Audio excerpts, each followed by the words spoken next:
This is Newsline 9 Sports.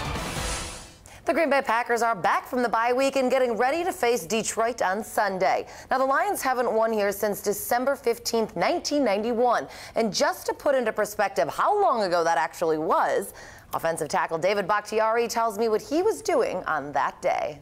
Lions won. Probably crying in my mom's arms. I was still a few months post being out of the womb. And you knew then you were going to be a Green Bay Packer, didn't you? No, not a clue. I was just trying to learn my first word. That was 22 years ago, exactly how long it's been since the Detroit Lions have pulled off a victory in Wisconsin against the Packers, as the longest winning streak in NFL history.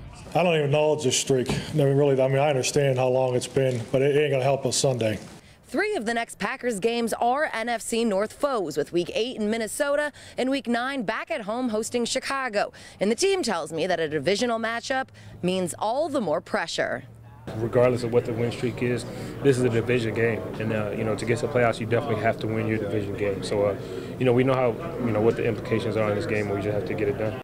Anytime you're playing a division opponent, it comes down to the trenches, both sides of the ball. Our offensive line against our D-line, and their O-line against our D-line, and the line that can dominate the battle, or at least win the battle, is usually going to come out on top. As far as injuries go, Clay Matthews was limited at practice, but Casey Hayward, James Starks, and Greg Van Roten all sat out. Still, Coach McCarthy says he's not worried about it.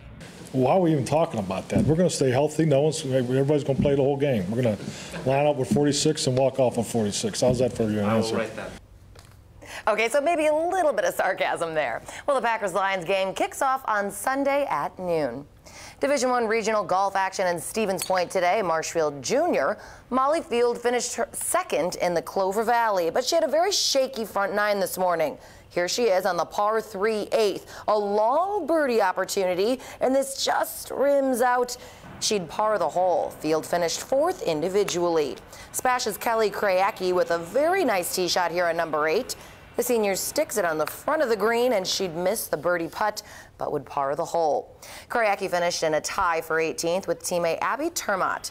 Marshfield finished tied for 1st in the team standings as Spash finished 4th. Both teams move on to sectionals.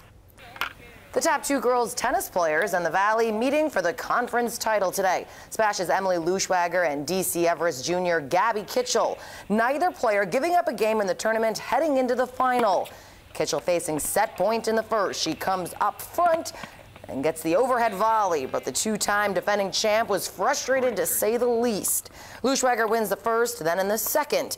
Does tremendous work at the net. Too much for Kitchell to handle. This to go up 5-love over her rival. The Panthers freshman wins her first Valley title in straight sets, 6-1, 6-2.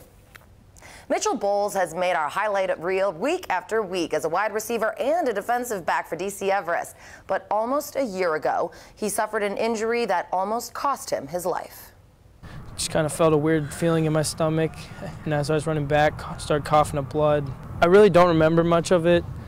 It was all happening so fast that I was pretty much confused. The Evergreen senior was bleeding internally after an opposing player landed on him in last season's playoff game against Bayport. A decision to go to the hospital saved his life as doctors found and removed a quart of blood from his abdomen. Bowles says his perspective on life and football changed since his injury. You can watch our Athlete of the Week's incredible story of recovery tonight on Newsline 9 at 10. You're definitely not going to want to miss that inspiring story. Absolutely. Thanks, Lauren.